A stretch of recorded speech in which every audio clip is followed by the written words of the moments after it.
उमर फारूक में गैरत थी, अबू जहल बेगैरत था। वो कैसे? इसकी गैरत के मामला याद रखो। गैरतमंद आदमी अगर किसी जगह छोटी सी गलती कर बैठे तो कफारा दे देता है, गलती हो गई एक्सेप्ट करता। गैरत वाला अपने से छोटे पे हाथ नहीं उठाता।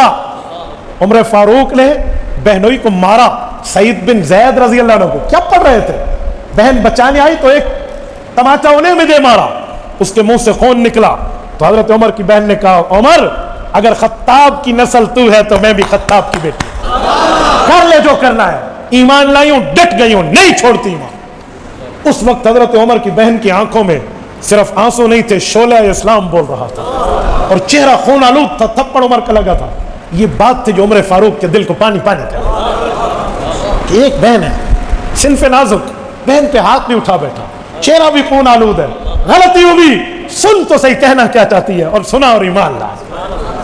गैरत उमर में थी, अबू जहल में नहीं थी। और इस गैरत का इतलाक एक नुसूस से भी मिलता है। वो कैसे?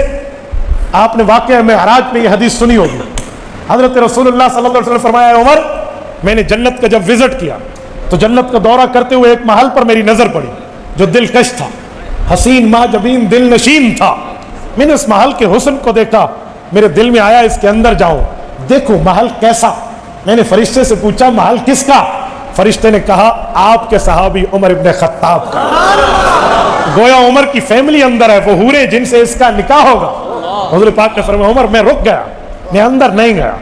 हजरत उमर ने वापसी पे ये वाकया हुजूर पाक से सुना तो पूछा, या रसूलल्लाह क्यों नहीं गए? फरमाया, उमर तेरी गैरत मुझे याद आई।